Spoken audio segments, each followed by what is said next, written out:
Hello there, boys and girls. Welcome to Wednesday story time. Before we get started today, Fluffy thought that, look at that. Betty did my nails today. Beautiful. Thanks, Betty. Anyways, we're going to play Pictionary, and you guys can play at home too. So what we're going to do is Fluffy is going to draw a picture. Oh, he's excited about it. He's going to draw a picture, and then you guys and I will guess what the picture is. Okay. He's very excited. So go ahead and draw a picture, Fluffy, and then we will guess what it could be. Okay. Okay. You don't need to throw the pencil. Oh, show everybody. Okie dokie. I think I know what it is. Do you guys? All right, get your answers, guys. There it is. And on the count of 3, let's all say out loud what it is. 1, 2, 3. Cat. No, that is not a cat. Okay, well, what is it? A horse. That looks nothing like any horse I've ever seen. All right, well, you want to do another one? Okay, do another one maybe a little easier than cat. I mean horse. Okay.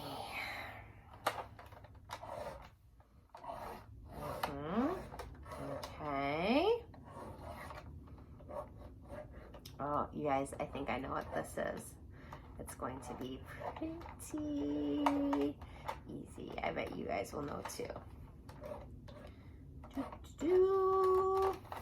Okay, again, you don't have to throw that.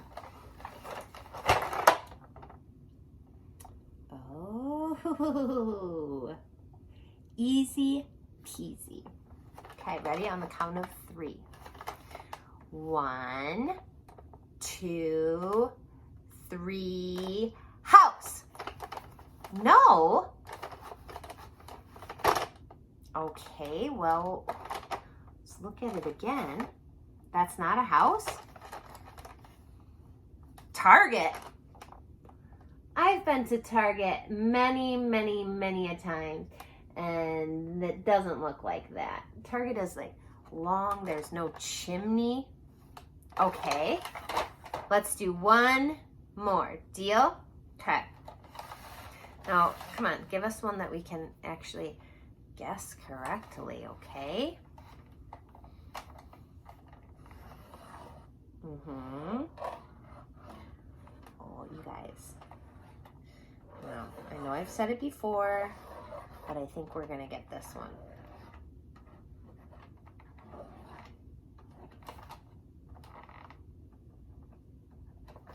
They're not peeking.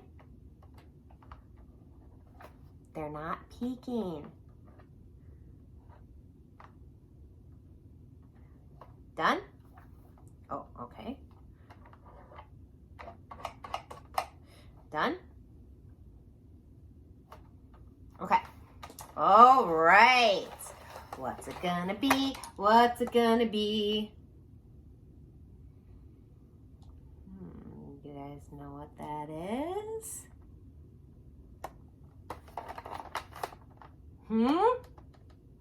I think they're ready. You guys ready? Okay. Oh, he wants to show you one more time. So on the count of 3, we're gonna say what that is. 1, 2, 3. Car. Oh, Fluffy. What on earth could that be if not a car?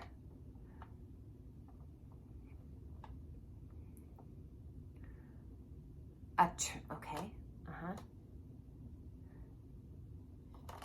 He says it was an airplane that was converted into a tractor, that was converted into a train engine that then turned into a scooter, and then a skateboard, and then a bicycle, and then a go-kart, and now it is a bulldozer.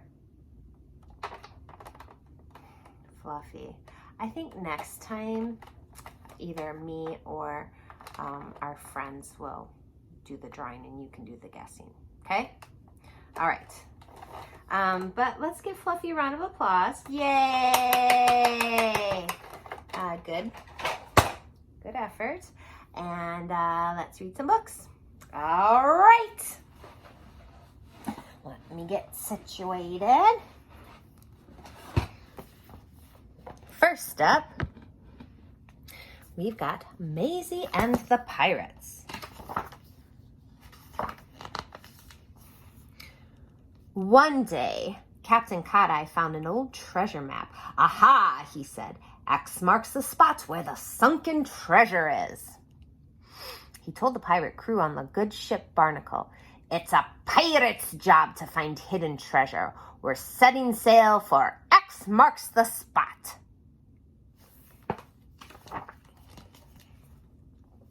Soon, Captain Cod-Eye spied the X and yelled, drop the anchor, Crazy Maisey. We'll have to dive to the bottom of the sea to get to that sunken treasure. Aye, aye, Captain, shouted Maisey. Take a deep breath, gasped Crazy. Oh, take a deep breath, gasped Crazy Maisey. Splash! Captain Cod-Eye and Crazy Maisey jumped in.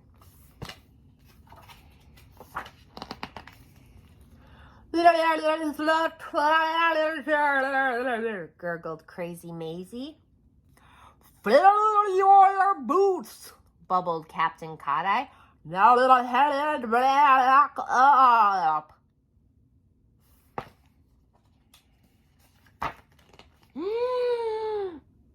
Uh-oh. Crazy Maisey and Captain Cod-Eye swam up toward the trusty Barnacle. They couldn't wait to show the treasure to the others, but just as they were nearly there, they spotted a great big purple pop-eyed pirate-eating sea monster heading their way, and he looked very grumpy. Oh no, it's a pirate-eating sea monster, gurgled Captain Cod-Eye. Quick! Captain Cod-Eye and Crazy Maisey shot up out of the sea and landed safely on the deck of the Barnacle. Phew! Hoist the sails, shouted Captain Cod-Eye. It's the purple pop-eyed pirate-eating sea monster. Daisy quickly hoisted the sails. But a few seconds later, the purple pop-eyed pirate-eating sea monster popped up, snarling and waving his arms menacingly at them. Everyone was too scared to do anything, but then Daisy took charge, even though she was the smallest of the pirates. She stomped right up to the monster and told him off for being such a mean, grumpy bully. The purple pop-eyed pirate-eating sea monster was so shocked that he burst into tears. There, there, said Daisy. She handed the monster a tissue and invited him onto the Barnacle for yummy cakes, as long as he behaved himself. The monster was shy at first, but he felt better when he had a piece of cake, and they saw he really was quite a nice monster after all. The monster said he was sorry for being mean and grumpy. I've got this terrible itch on my back. It's made me meaner and meaner and grumpier and grumpier. Daisy had a look and squeaked. Blistering barnacles! There's an octopus stuck down your pants. His tentacles must have been tickling you all this time. I'll pull him out.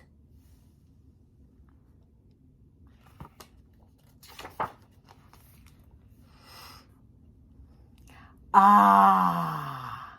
At last the itch had gone. The monster felt so much better. He promised not to scare anyone again, at least not on purpose. By the way, I don't really eat pirates. I'd much rather have a nice cupcake. The monster thanked the crew of the good ship Barnacle and went on his way. He was a much happier monster now that he got rid of that itch, and the octopus is happy to be out of his pants.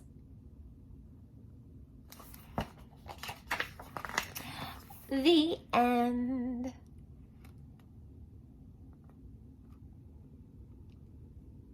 It's just a little fancy camera work, you guys.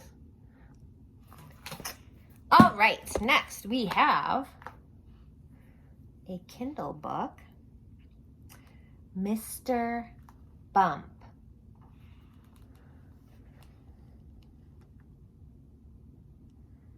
Mr. Bump.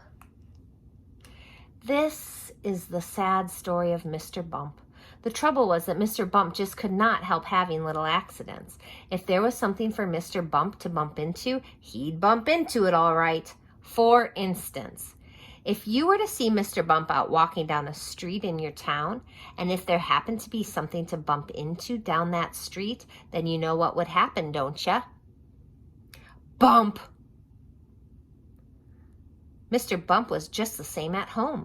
He lived in an extremely nice home, but even there he couldn't help having those little accidents. For instance, one morning when Mr. Bump went outside his house, he noticed that the chimney pot had come loose in a storm the night before. I must fix that before it falls off, thought Mr. Bump to himself, and he hurried to his garden shed to fetch a ladder. It was a very long ladder. Mr. Bump walked up the garden path with the ladder on his shoulder. He turned the corner of the garden path. Crash went the living room window. Oh dear, thought Mr. Bump, and he turned to see what had happened. Crash went the kitchen window behind him. Oh dear, thought Mr. Bump again, and he rested the ladder against the wall of the house so that he could climb up onto the roof to mend the chimney pot. Crash went the bedroom window. So you can see how Mr. Bump had his little accidents.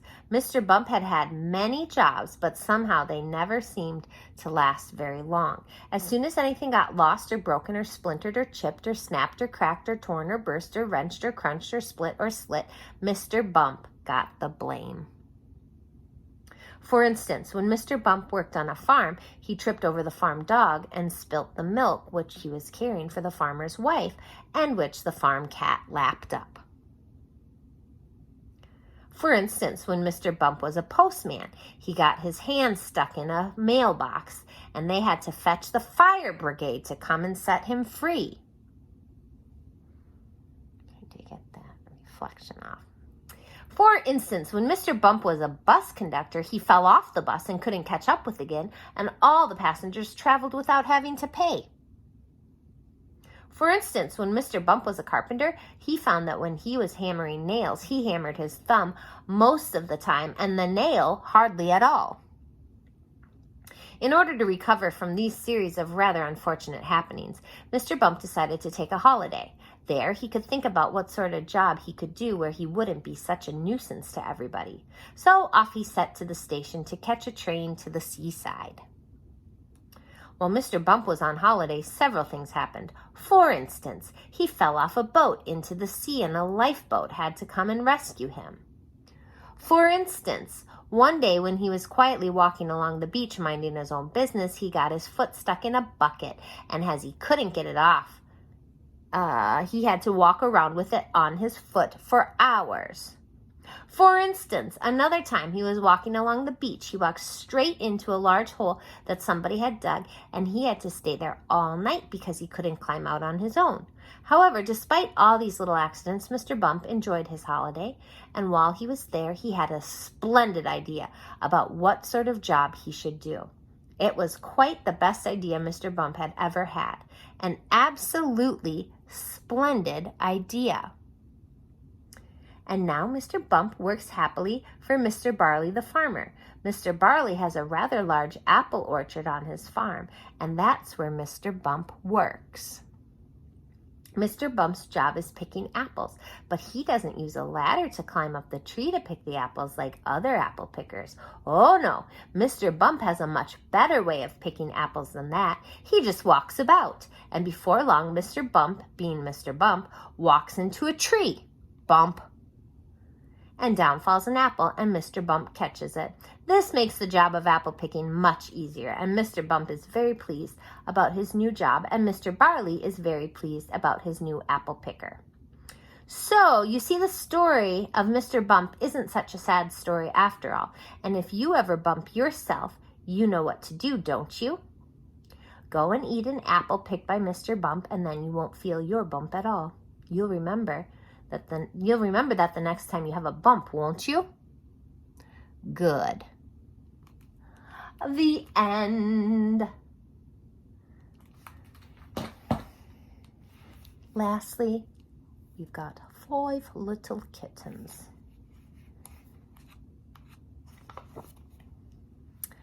5 little kittens lived in a house with their mama and papa and their little toy mouse. Every morning, promptly at 9, the 5 little kittens stood in a line.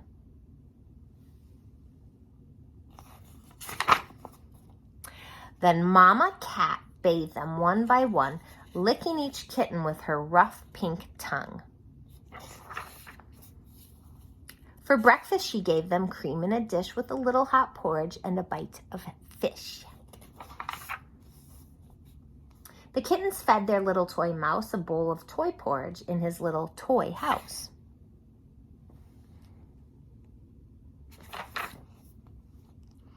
Then Papa Cat wiped his bowl and dish and gave the 5 kittens each a kiss. "I'm off to work," Papa Cat said. "Be good little kittens and make your bed." The kittens played tag and did their chores, and when they were done, they played some more. Papa got home on the dot of noon and served fish soup with a big wooden spoon. The kittens fed their little toy mouse a toy fish bun in his little toy house. Sorry. Then the kittens curled up in their mama's lap, and while she brushed them, they took a long nap.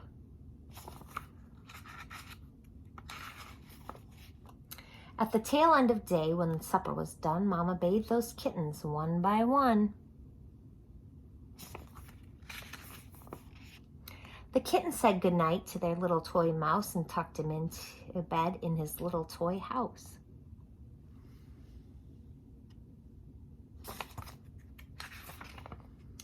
Then Mama and Papa told the kittens goodnight, gave them 5 kisses, and turned out the light.